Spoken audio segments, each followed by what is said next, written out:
વેરાવળ સોમનાથ પ્રભાસ પાટણને પીવાનું પાણી પૂરું પાડતો હિરણ 2 ડેમના 2 દરવાજા ખોલાતા નદીમાં ભર ઉનાળે પૂર. પ્રભાસ પાટણના મીઠાપુર ગામ નજીક આવેલા હિરણ નદીમાં પાણી આવતા લોકોના ટોળા.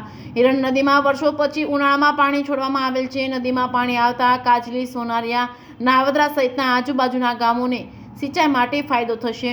ઉમરેઠી ગામ પાસે આવેલ હિરણ 2 ડેમના દરવાજા બદલાવવાનું કામ યાંત્રિક વિભાગ દ્વારા હાથ ધરવામાં આવેલ છે. તારીખ 6/4/2024ના રોજ જળાશયનું RL 64.74 મીટર અને ઊંડાઈ 2.52 મીટર તથા જીવન જથ્થો 4.665 MCUM છે. જે ઉપરોક્ત જણાવેલ કામગીરી સબબ ડેમના દરવાજા ખોલવાની પરિસ્થિતિ ઉપસ્થિત થયેલ છે. સરકારના 2 યોજનાથી અનુમતિ આપવામાં આવેલ છે. જે અન્વયે તારીખ 7/4/2024ના રોજ 18 કલાકે ડેમના દરવાજા 2 ખોલવામાં આવ્યા હતા, જેનો પ્રતિ સેકન્ડ પ્રવાહ 1376.64 ક્યુસેક હશે અને જેથી હિરણ 2 જળાશયના હેઠવાસમાં આવતા ગામોના લોકોને નદીના પટમાં અવરજવર ન કરવા તેમજ ઢોર ઢાંખરને લઈ જવા સંપૂર્ણ સતર્ક રહેવા સૂચના આપવામાં આવી હતી.